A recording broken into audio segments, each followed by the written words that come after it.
Nesta segunda-feira, 15 de junho, foi anunciado a assinatura de um memorando de entendimento entre os Estados Unidos e o Irã, nesta guerra, dando início a um prazo de 60 dias para tentar fazer um acordo de paz duradouro, né, formal. Então, toda esta notícia, né, esta novidade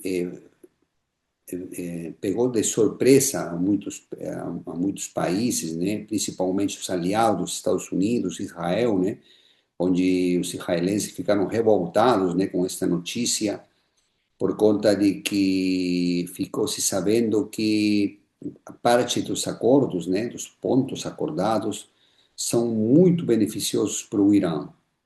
Então, dando uma sensação assim de uma derrota, né, dos Estados Unidos, né, que os Estados Unidos estão aceitando uma derrota por conta de ter aceitado a maior parte dos pontos que os iranianos estavam procurando. Então, neste vídeo vamos a analisar, né, o que aconteceu por trás, né, de toda esta situação, como assim que foi que os Estados Unidos aceitaram esse mau acordo, né, que dá para ver que é um mau acordo. Quais são os principais fatores, né, que convenceram o Trump, né, o Donald Trump, de aceitar esta situação? Então, fica neste vídeo e vou te contar mais, tá bom? Caros amigos, muito bem-vindos ao canal do engenheiro Gustavo Villarreal, né? Um canal de centro, com foco numa análise objetivo. Neste canal, a gente não acredita que isto seja um lance de bons contra maus, e vamos tentar fazer uma análise séria, e vamos fazer críticas, né? Críticas às potências, aos países, segundo for necessário. Então, se você é muito sensível, né, a escutar críticas para a sua potência favorita, então pode ir embora, que a verdade, neste canal não precisamos dessas pessoas, né? Mas se você quer um análise objetivo, por favor, fica aqui, fica ligado. Então, vamos começar, meus amigos. O que aconteceu, né? Por que razão os Estados Unidos têm aceitado este acordo? Vamos ver os fatores, tá bom? Eh, tem parte desses pontos acordados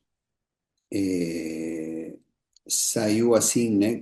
Tem muitos boatos, né, que dizem que entre os pontos aceitados pelos Estados Unidos estão eles conseguiram que os iranianos aceitem a abertura de Hormuz, né, o desbloqueio de Hormuz, né, para a livre navegação de todos os barcos, né, dos países, mas os Estados Unidos também aceitaram que eles e os iranianos vão parar os ataques entre si, né, os ataques mútuos, né, que eles tinham. Então, esses ataques vão parar, né, vão continuar parados, né, neste período, novo período de 60 dias para tentar fazer um acordo formal, um tratado de paz, um acordo de paz. Mas um ponto importante é que o Irã conserva o controle do Estreito de Hormuz. Tá? Esse é um ponto importante. Além disso, o Irã pode cobrar uma taxa pela circulação no Estreito de Hormuz. Então, essa taxa é uma demonstração, né, do controle que o Irã está mantendo sobre o Estreito de Hormuz. Além disso, os Estados Unidos vão a retirar os soldados que tinham mobilizado e colocado nessa região. Tá? Também os Estados Unidos aceitam dar até 300 mil milhões de dólares em favor dos iranianos como reparações de guerra. Mas esse dinheiro, né, essa grana, só vai ser eh, entregada aos iranianos ao longo do tempo, baseado em que os iranianos também cumpram com os acordos, né, a parte deles que estão aceitando fazer, tá bom? Além disso, também vão se levantar, vão se apagar as sanções econômicas que durante muitos anos atrás tinham sido impostos aos iranianos, tá? Então, essas sanções econômicas vão ser canceladas, né, pelos Estados Unidos em favor do Irã. Então, dá para ver que esse acordo está muito mais beneficioso para os iranianos, né? Estão ficando algumas coisas assim, vamos dizer assim, sem definir, e isso apenas vai ser esclarecido, vai ser dito na próxima sexta-feira, né? Donald Trump anunciou que na próxima sexta-feira vão publicar esse acordo nos meios da mídia, né, de notícias. Mas fica no ar algumas questões.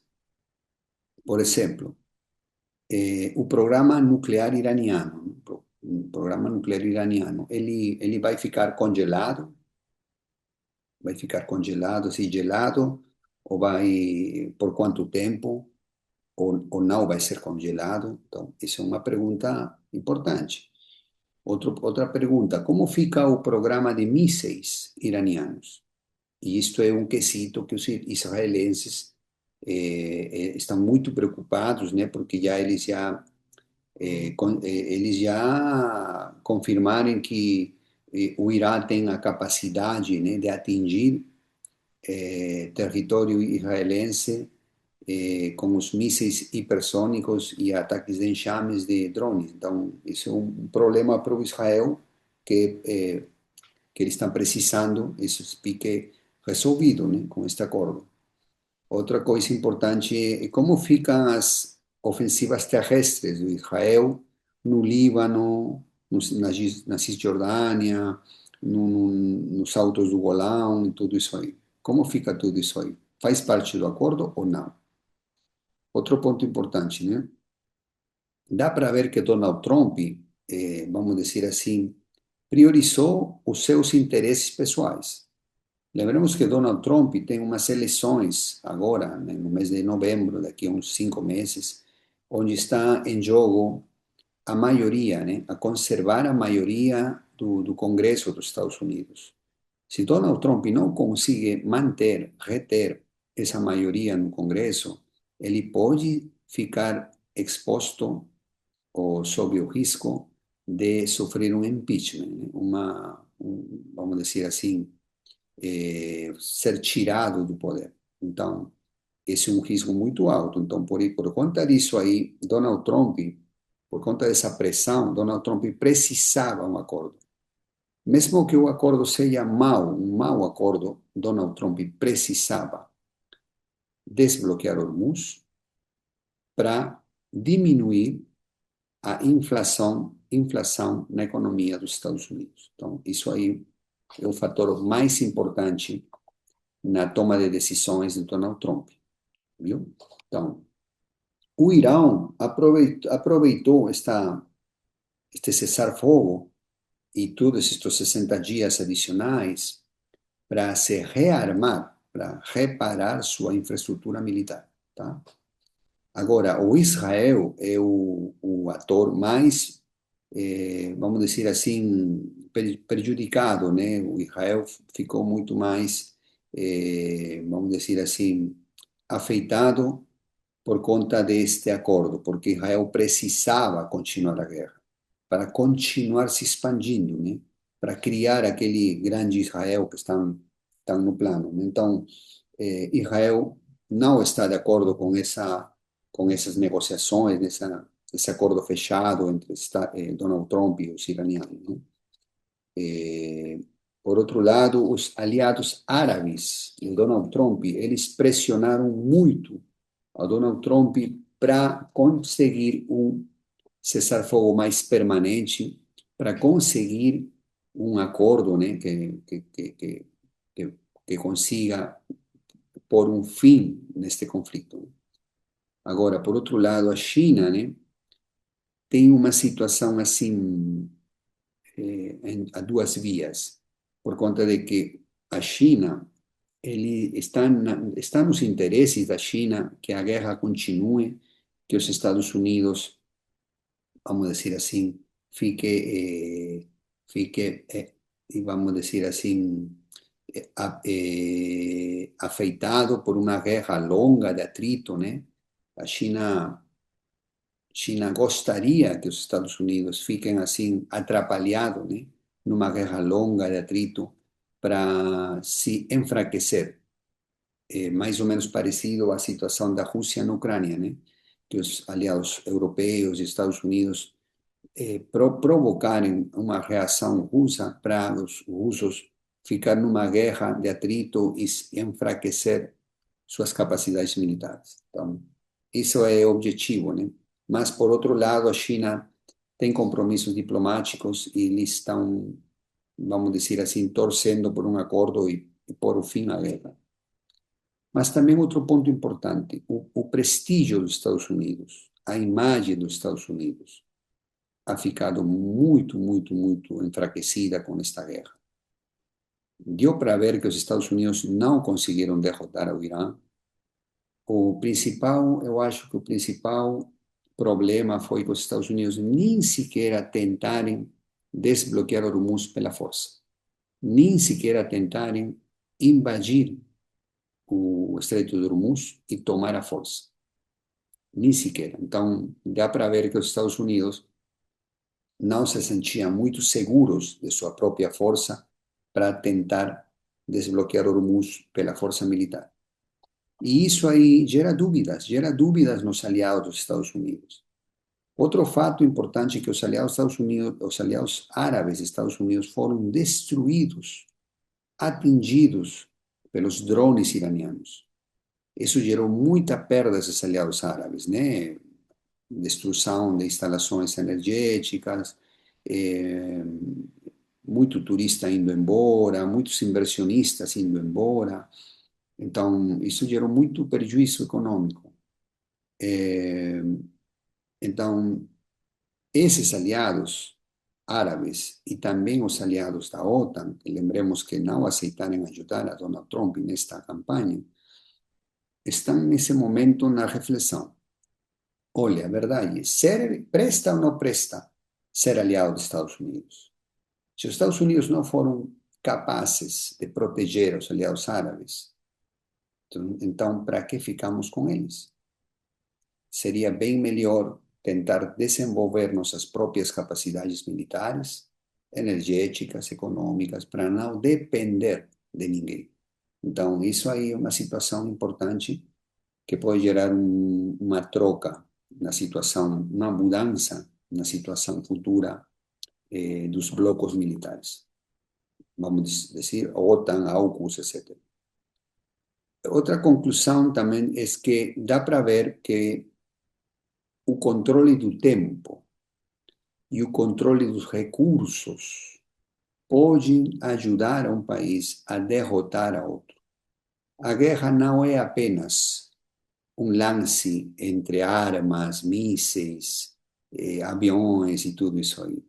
A guerra tem uma dimensão geopolítica, logística, industrial, econômica e também de recursos e do tempo.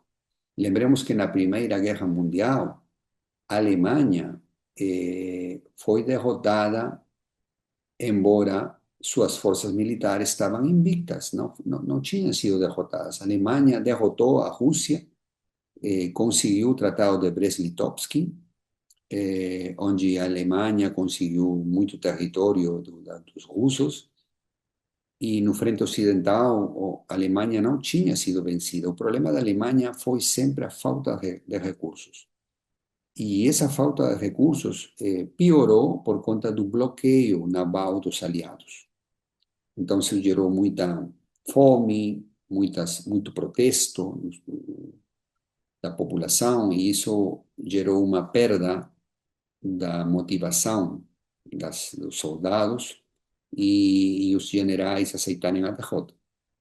Então, isso é importante entender. A guerra não é apenas um lance de armas, tem uma dimensão muito maior, é muito mais complexa.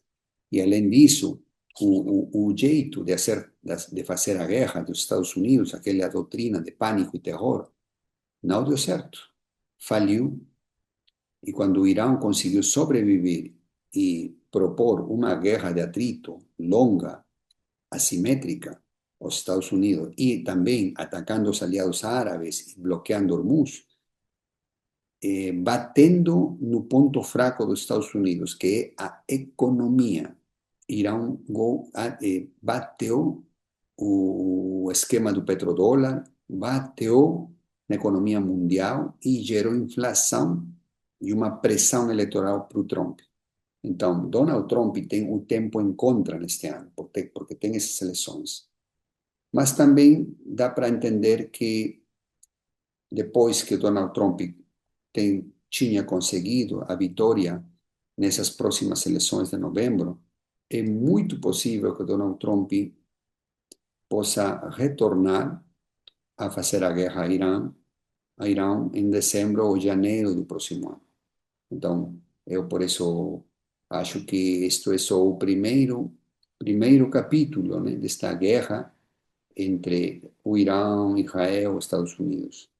Além disso, também que, embora que os Estados Unidos eh, desejem manter o tratado de paz com os iranianos, Israel já anunciou que eles não vão aceitar ser parte desse acordo, e é muito provável que nos próximos meses podamos assistir a um novo capítulo mais de uma guerra entre Irã e os israelenses.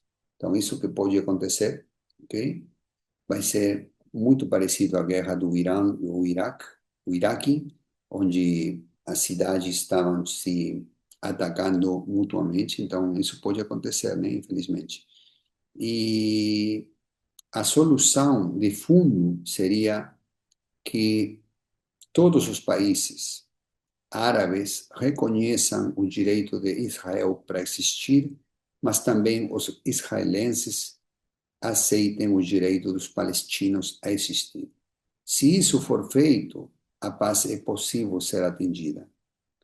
Mas, infelizmente, tem por trás, muitos interesses em os dois lados. É muito difícil conseguir um acordo assim. Muito bom, vamos com as conclusões do nosso vídeo. Atualização neste vídeo. Finalmente, Donald Trump assinou um memorando de entendimento com a República do Irã. Nesta, foi quarta-feira, 17 de junho de 2026, no Palácio de Versalhes. Nossa, não é apenas uma coincidência, né? Não dá para acreditar. A ignorância de Donald Trump da história, né? Porque nesse Palácio de Versalhes foi assinada a derrota dos alemães na Primeira Guerra Mundial e logo depois aconteceu a Segunda Guerra Mundial, que foi muito pior. Não sei se é uma questão de destino ou simplesmente é vamos dizer assim, um erro do Trump, né? Mas finalmente se conheceram os 14 pontos deste acordo e vamos ver, né, quais são. Bom, vou mencionar os principais. Cessar fogo imediato, um respeito à soberania das partes, compromisso de negociar um acordo de paz definitivo num prazo de 60 dias, que pode ser adiado, fim do bloqueio, do bloqueio naval dos Estados Unidos, Irã vai reabrir Hormuz, 6, reparações para o Irã na casa dos 300 mil milhões de dólares, financiados pelos aliados dos Estados Unidos, o levantamento de sanções, né, contra o Irã. Irã não vai desenvolver armas nucleares, é um compromisso que eles estão aceitando, né? Vamos negociar isso aí. O status quo se mantém, né? O Irã vai congelar o seu programa nuclear e os Estados Unidos não vai enviar mais forças militares na região. 10, se liberam as exportações iranianas de petróleo. 11, devolução de fundos iranianos congelados nos bancos ocidentais. 12, se supervisará o cumprimento deste acordo. 13, se negociará um acordo final. E 14, se ratificará, se confirmará este acordo no Conselho da ONU. Então, gente, para entender, tudo isto aqui confirma o que já tem dito neste vídeo. Os Estados Unidos têm sido derrotados por uma potência média. Irão conseguiu o impossível, né? Mas não foi por acaso. Irão se preparou, desenvolveu tecnologia e indústria militar própria, criou uma doutrina militar nova, defesa em mosaico, guerra assimétrica, guerra de desgaste e principalmente a determinação de resistir, de suportar os golpes, os batimentos do inimigo. Como se diz em vocêu, né? Não adianta você ter uma mão pesada, né? Uma mão pesada contra o inimigo se você tem queixo de cristal. Não dá, não dá. E nas potências isto é importante. A partir de agora, os Estados Unidos têm uma imagem enfraquecida. E essa imagem de fraqueza está gerando brigas com seu aliado Israel, está gerando brigas com seus aliados da OTAN. Lembremos que esses aliados não apoiaram os Estados Unidos nesta guerra. E pode acontecer uma mudança de aliados, né? Os aliados árabes saíram muito magoados de toda esta história, de todo este negócio. Não adiantou para esses aliados árabes possuir bases militares estadunidenses. Estados Unidos não foi capaz de proteger a seus aliados árabes. Então, tudo isso aí gera perda de confiança nos Estados Unidos.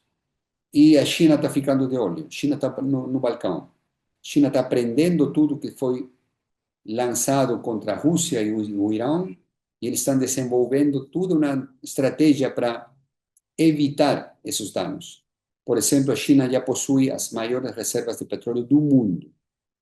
Se considera em 4 vezes maior ao respeito dos Estados Unidos. Tem reservas de ouro, a maior reserva de ouro do mundo. E também tem uma indústria, a maior indústria do mundo, capaz de produzir quantidades, um baita número de drones e mísseis, muito maior daquela produção iraniana que foi suficiente para derrotar os Estados Unidos. Então, queridos amigos, isso aí está acontecendo. Este vídeo acertou com muita coisa, né? Muito que foi dito se cumpriu. E daqui para frente, vamos ver se vai haver um capítulo 2 desta guerra, logo após as eleições de novembro que Trump precisa ganhar. E vamos ver se dezembro ou janeiro, com um Trump com um tempo mais tranquilo, vai querer uma revanche, um novo enfrentamento para recuperar o prestígio. Vamos ver. Mas na história isso aí não acontece fácil, tá? Então, continuamos com as conclusões deste vídeo, mas deixa teu comentário, você concorda com o dito por mim ou discorda, então eu leio você, tá bom? Grande abraço aí, até logo. Caros amigos, desta maneira, deste jeito, chegamos ao final do nosso vídeo com as seguintes conclusões. Os Estados Unidos têm aceitado um mau acordo, que é quase uma derrota, aceitando muitos pontos do favor dos iranianos, por conta de que tem uma pressa eleitoral, né? E Trump tem uma pressão eleitoral para as próximas eleições de novembro. Então, por isso o Trump está apressado, tem o tempo em contra este ano. Além disso, os aliados árabes foram muito atingidos, né, pelos ataques iranianos, a economia mundial foi afetada pelo bloqueio parcial do Hormuz, e tudo isso tem batido direto no bolso, na economia dos Estados Unidos, portanto, também os cidadãos dos Estados Unidos, que são os futuros eleitores, né, da campanha de Donald Trump. Então, tudo essa combinação de fatores, né, que foi uma estratégia muito inteligente por parte dos iranianos, tem gerado esta situação, esta pressão para os Estados Unidos aceitarem uma derrota, um mau acordo.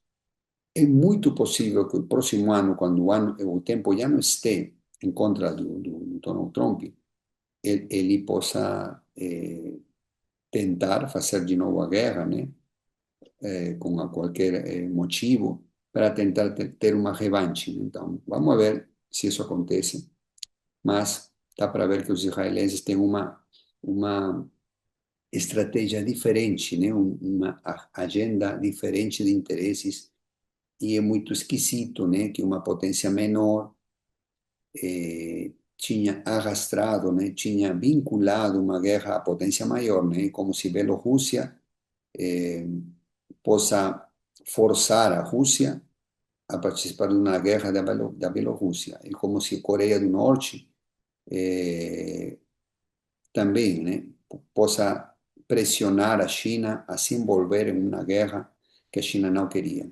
Isso que está acontecendo agora, né? Israel conseguiu forçar os Estados Unidos a participar de uma guerra que não era sua, né? E as consequências estão aí. No final, este mau acordo de Donald Trump é muito pior daquele acordo que o Barack Obama tinha conseguido e que o Donald Trump eh, quebrou esse acordo, né? Então, dá para ver que no governo de Donald Trump tem muita, vamos dizer assim, improvisação, né? Muita informalidade e tudo isso aí, né? Mas também tem que reconhecer que Donald Trump, nesta situação, tem tomado decisão inteligente, né? Porque Estados Unidos não podia, neste momento, continuar uma guerra de atrito. Isso não era negócio para os Estados Unidos. Então, é uma decisão muito inteligente por parte de Donald Trump parar esta guerra, embora seja um mau acordo, para os Estados Unidos se recuperar e voltar com novas forças para os próximos meses, tá bom? Na nossa Latinoamérica, o que está acontecendo? Nós, os latinos, somos só espectadores no grande jogo geopolítico. E isso por conta da nossa divisão entre muitos países. Por isso que nesse canal sempre estamos propondo, sempre estamos tentando convencer a você que está nos assistindo a nos unir como irmãos.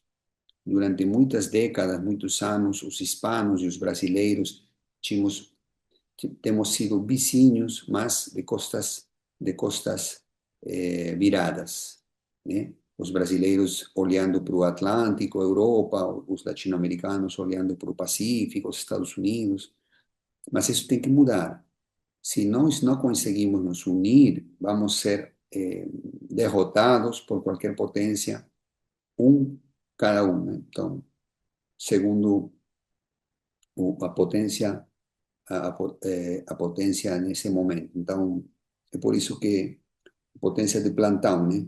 Então, por isso que é importante a unidade em Latinoamérica. Então, aqui fica o convite para você, irmão brasileiro, para refletir sobre esta situação, esta questão, e tentar nos unir com os países hispânicos para formar um bloco mais unido, tipo União Europeia, né? Por que não? Compartilhamos uma mesma fé, né? Uma mesma crença. Eu acho que é muito possível fazer isso. Por isso nasceu este canal, né? Você sabe, eu sou peruano, hispânico, e estou fazendo esses vídeos em português para tentar nos aproximar a vocês, irmãos brasileiros. Em mim tem um amigo, um irmão, mas também eu convido todos vocês a compartilhar este conteúdo. Um grande saúde também se estão nos assistindo alguns irmãos africanos, né? De Angola, sei lá, de Moçambique, Guiné-Bissau, ou também do mesmo Portugal, né? Um grande saúde para todos vocês. E, por favor, compartilhe este vídeo. A única forma que você tem de fazer que esta mensagem chegue a mais pessoas é compartilhando o vídeo, tá bom? Então, vou confiar em você, tá bom? E, além disso, por favor, dá um soco aí na campainha, né?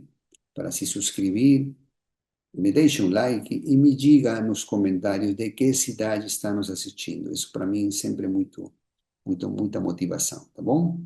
Vejo você no seguinte vídeo. Mando um grande abraço para você e lembrem sempre, nossa amada Latinoamérica, nosso Brasil precisa hoje mais do que nunca, unidade, pragmatismo e patriotismo para ser grandes.